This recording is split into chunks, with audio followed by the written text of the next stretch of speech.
Crusader of fact के 29वें episode में आप सभी का स्वागत है।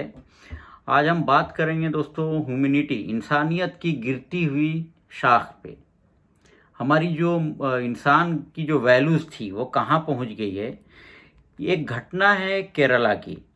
केरला का डिस्ट्रिक्ट है पलक्काड। वहाँ पे मनक्काड एक जगह है। वहाँ पे 27 मई को एक एलिफेंट के मुंह में ब्लास्ट होता है क्योंकि वो पाइन एप्पल खा लेता है। वो पाइन एप्पल के अंदर फायर क्रैकर्स मतलब कुछ बारूद जो है भर के दिया गया। अब उसको किसी ने फीड किया डायरेक्टली या खबर ये है वहाँ पे, चूंकि वो फॉरेस्ट का बॉर्डर इलाका है तो वहाँ पे जो वाइल्ड बोर जो होते हैं, जंगली सुअर, उससे लोग अपनी खेती को बचाने के लिए अक्सर ऐसा करते हैं कि भाई उसमें रख दिया, चूंकि उसका फेवरेट ग़िज़ा है वो, तो उससे ब्लास्ट होगा तो वो बचते हैं। खैर जो भी है, either way it is totally inhuman and highly condemnable and punishable act, जो सरकार वहाँ की छानबीन कर रही है और शायद अरेस्टिंग भी हुई है और इसको कड़ी से कड़ी सज़ा देनी चाहिए, जो इनह्यूमन एक्ट है। मतलब कोई भी हो, चाहे किसी भी तरीके से, अगर छोटे मोटे बारूद रहते, पटाखे रहते जिसके साउंड से जानवर भाग जाए तो समझ में आता है। जो एलिफेंट के जबड़े को उड़ा दे, इतना बड़ा एक्सप्लोसिव की प्लानिंग, तो सीधा सीधा समझ में आ रहा है कि ये इंसानियत का कितना गिरा हुआ ग्राफ है। जो हाथी कभी गांधी जी को नहीं पड़ा था, अहिंसा को नहीं पड़ा था, उसने इतने बड़े जख्म खाने के बावजूद भी वहां से, उस गांव के इलाके से निकलता है, किसी के छत को, छप्पर को बगैर नुकसान पहुंचाए, एक सूंड से डैमेज किए, एक नदी में जाके खड़ा हो जाती है वो हाथी, और 3 दिन तक अपने मुंह को पानी में रखने के बाद उसकी मौत हो जाती है। कितना बड़ा मैसेज गया होगा कम्युनिटी का। हम जंगल के जानवरों से भी बदतर हो गए हैं। हम अपने आप को सिविलाइज्ड कहते हैं, जंगल में सिविलाइजेशन नहीं है, लेकिन वहां पे भी एक कम्युनिटी अपने कम्युनिटी के लोगों का मर्डर नहीं करता है, अपनी कम्युनिटी को नुकसान नहीं पहुंचाता है। सबके लिए जंगलों में इक्वल अपॉर्चुनिटी होती है। शेर जंगल का बादशाह होते हुए भी अपने औलादों के लिए जखीरे इकट्ठा नहीं करता है, बैंक बैलेंस, लाशों के ढेर नहीं लगाता है। सबको सेम अपॉर्चुनिटी है, सेम मेहनत करना है, खाना है।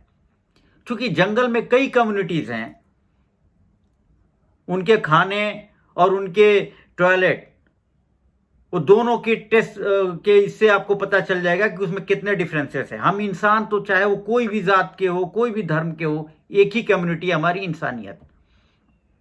फिर भी हम एक दूसरे का मर्डर करते हैं, एक दूसरे को लूटते हैं, रैप करते हैं, चोरी करते हैं, जो कि जंगल तक में अनसिविलाइज कल्चर में भी नहीं होता है। उसके बाद भी हम दावा करते हैं कि हम सिविलाइज्ड हैं और हम जो है बहुत तरक्की कर चुके हैं। ये हमारी हरकत है। हमें एक बार गिरबान में झांकना है कि हम जानवर से भी किस हद तक गिर चुके हैं और हमें अपने उस इंसानियत के स्टेटस को कैसे हासिल करना है और बचाए रखना है, उसके लिए हमें बहुत कड़ी मेहनत करनी होगी। अब आइए, इस न्यूज के स्प्रेड होने के बाद जो वल्चर टाइप हमारे यहाँ नेता हैं, उनकी मानसिकता से आपको अवगत कराता चलूं। केंद्रीय मंत्री प्रकाश जावड़ेकर जी ट्वीट करते हैं और लोकेशन ही चेंज कर देते हैं। मल्लापुरा में एक जगह है जो पलक्काड डिस्ट्रिक्ट से लगभग 52 किलोमीटर की दूरी पे है। वो लोकेशन मेंशन करते हैं अपनी ट्वीट में। क्यों करते हैं? क्योंकि मल्लापुरम में मुसलमानों की आबादी ज्यादा है, तो कोई भी समझेगा कि वहां पे हुआ है तो इन लोगों ने किया है।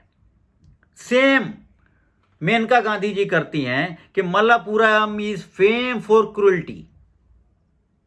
मतलब ये है कि ये वो लाशों के सौदागर हैं जिनको, चाहे वो इंसान की लाश हो, चाहे वो हाथी की लाश हो, सब जगह राजनीति करनी है। कोई ऐसा काम नहीं करना है। और आपको इनका एक और इतिहास बताता चलूं। हिमाचल प्रदेश, मैं एक ही स्टेट कोट करूंगा, इसे तो दर्जनों एग्जाम्पल हैं। हिमाचल प्रदेश में बीजेपी की गवर्नमेंट है, सेंटर में बीजेपी गवर्नमेंट है। स्टेट गवर्नमेंट रेकमेंड करती है बंदरों के आतंक के लिए, और सेंट्रल गवर्नमेंट के यूनियन इन्वायरमेंट मिनिस्टर जो है उसको क्लियरेंस देते हैं कि बंदर जहां भी मिले उसको शूट करो, गोली मारो। गोली का आदेश बाकायदा है। मेनका गांधी नहीं जागती हैं, इस्तीफा नहीं मांगती हैं किसी का। आज वो केरल के चीफ मिनिस्टर का इस्तीफा मांगती हैं। ट्रेन जो गई थी गुजरात से बिहार के लिए, उसमें 7 लोग मर जाते हैं नेग्लिजेंस की वजह से, 7 जाने जाती हैं। मेनका गांधी जी को दर्द नहीं हुआ कि भाई रेल मंत्री का इस्तीफा मांगू। लॉकडाउन बिना प्रॉपर कोऑर्डिनेशन के किया गया, जिसकी वजह से सैकड़ों मजदूर एक्सीडेंट में मरे, रोड में मरे, भूखों मरे, सब सारे डेटा अवेलेबल है। लेकिन किसी ने इस्तीफा नहीं मांगा, किसी राज्य सरकार के मंत्रियों का या केंद्र सरकार के या पीएम का, क्योंकि दरअसल इन्हें इंसानियत की, जिसकी जाने जा रही है ना, जिस कम्युनिटी की, उसके लिए दर्द नहीं है। इन्हें तो चाहे लाश किसकी भी हो, राजनीति करनी है। इन्हें गलत परसेप्शन तैयार करके जनता के इसमें एक स्पेस क्रिएट कर देना है। बाद में धीरे से माफी मांग लेंगे, डिलीट कर देंगे ट्वीट को, कल को हो हल्ला हुआ तो, या गलत प्रूफ हुए तो।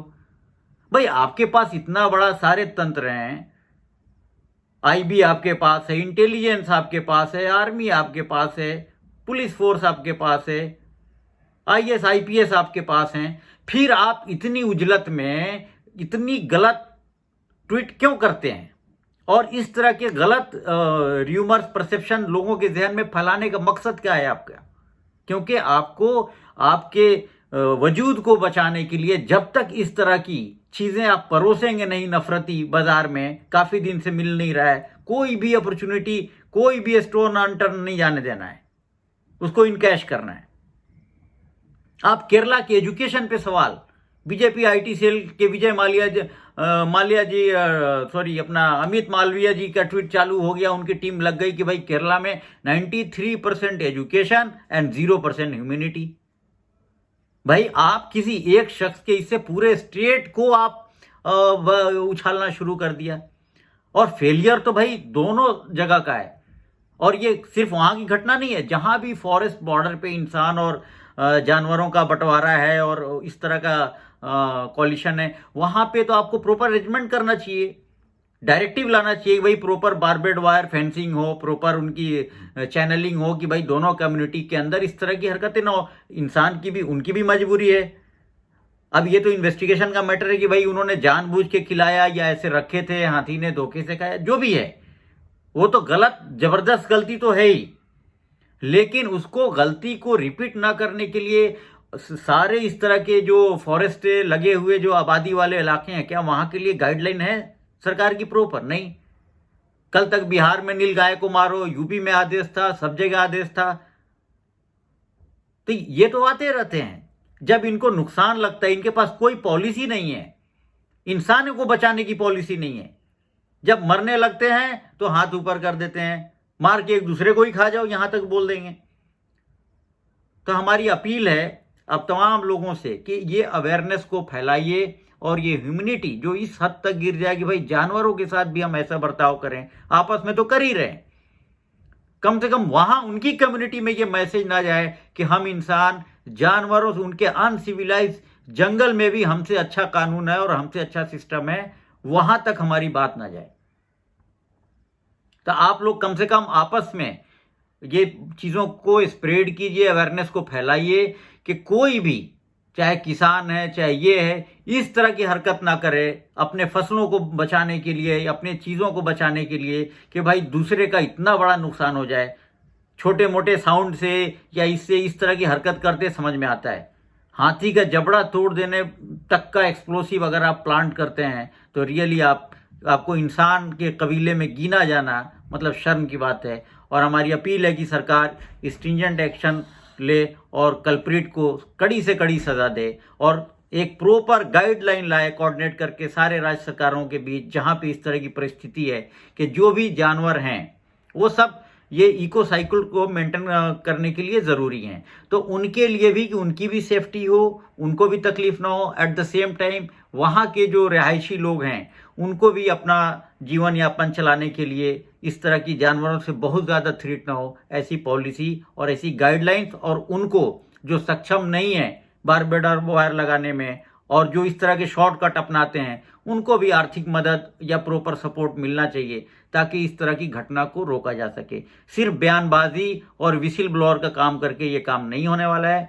सेंट्रल गवर्नमेंट के जो हमारी अपील रहेगी कि भाई जो यूनियन मिनिस्टर है इन्वायरमेंट के, वो ये सारे डेटा मंगा के और सारे इस तरह के, चाहे वो असम हो, चाहे ये हो, केरला हो, जहाँ पे भी इस तरह की परिस्थिति है वहाँ पे प्रॉपर गाइडलाइन दें कि ये इंसिडेंट दोबारा रिपीट ना हो और इस तरह मासूम जानवरों की जान ना जाए।